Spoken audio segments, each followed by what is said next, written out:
नमस्कार, सत श्री अकाल एंड गुड इवनिंग। मैं हूं अर्ज़ काज़मी और आप देख रहे हैं पॉइंट ऑफ व्यू। हमें जी ज्वाइन किया है फ़खर यूसुफ़ज़ई ने, जो कि जर्नलिस्ट हैं और अपना यूट्यूब चैनल भी चलाते हैं। बहुत शुक्रिया फ़खर कि आज आप आए। Thank you very much.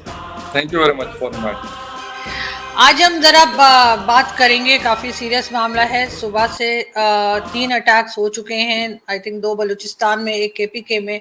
और एक अटैक के लिए तो जहाँ तक मैंने न्यूज़ देखी है तो टीटीपी ने इनकार कर दिया है। जो बलूचिस्तान में जो सुबह हुआ था अटैक मस्जिद में, जिसमें कई लोगों की जानें गई, अभी तक 45 नंबर बताया जा रहा है कि लोग जिनकी जानें गई हैं, और जो जख्मी हुए हैं वो तो खैर बहुत लंबी तादाद है।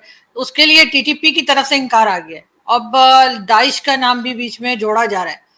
क्या कहेंगे आपके ये सब कुछ क्या हो रहा है, और इन तीनों अटैक्स के ऊपर आपको क्या लगता है कि कौन इन्वॉल्व है?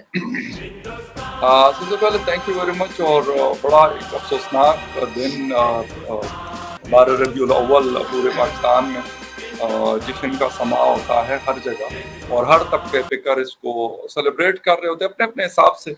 लेकिन अनफॉर्चुनेटली हमारा जो स्टार्ट हुआ इस दिन का वो मस्तून के इस बड़े इंसिडेंट से हुआ। और अभी जब शो से कुछ लम्हे पहले मैंने जब इसको दोबारा री अपडेट किया तो मोर देन 50 लोग जो हैं वो इसमें उनकी जानें गई हैं। और अगर आपको थोड़ा सा बैकग्राउंड मैं बता दूं आरजू, तो इस तरह के हमले मुझसे, आज मुझे नहीं पता कि मुझसे किसने पूछा जिस वक्त ये हुआ, तो कहते जी ये बीएलए ने किया कि ये टीटीपी ने किया। मैंने कहा यार बाकी तो वो लोग क्लेम कर लेते हैं, कौन सा वो छुप के करते हैं।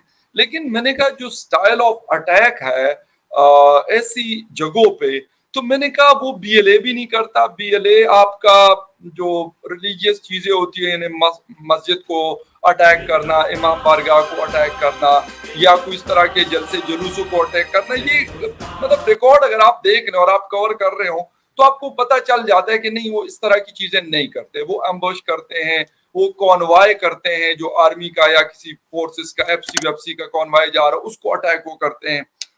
मतलब इससे रिलेटेड चीजें जो फोर्सेस से रिलेटेड होती है, तो उसको जहां पे उनका हाथ या मौका उनको लगता है तो वो करते हैं। फिर आते हैं जी टीटीपी की तरफ।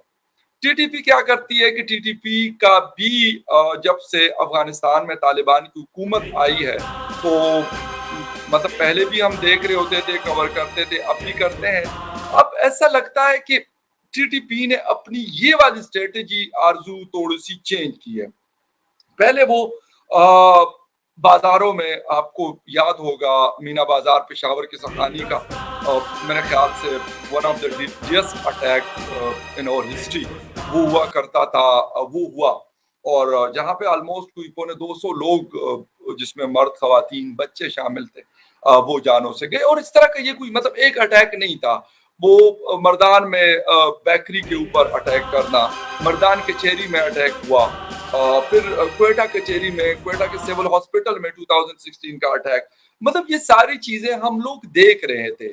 बट राइट नाउ जब 2021 के बाद हुकूमत चेंज हुई अफगानिस्तान में और अफगान तालिबान ने टेक ओवर किया, तो एक चीज हमें बदली हुई नजर आई है, और वो ये है कि तकरीबन पब्लिक कोर्ट ऑलमोस्ट, मैं ये कहूंगा, मैं ये तो नहीं कह सकता कि वो नहीं कर सकते, वो कर सकते हैं। वो अगर फोर्सेस को निशाना बना सकते हैं तो पब्लिक को निशाना बनाना तो सबसे आसान काम है। तो लेकिन उन्होंने कोई ऐसा हमला नहीं हमें देखने को, अगर हम लास्ट 1 ईयर का रिकॉर्ड निकालते हैं तो मेरे ख्याल में उनके क्रेडिट पे इस तरह का कोई हमला नहीं। हाँ, उनके क्रेडिट पे उससे बड़े हमले, वो फौज के ऊपर है, वो बॉर्डर इंटरफेरेंस है। बॉर्डर के जरिए उन्होंने हमें चित्राल में, जोब में, स्पिन बोल्दक के इलाके में या बॉर्डर के बाकी इलाकों में, नो डाउट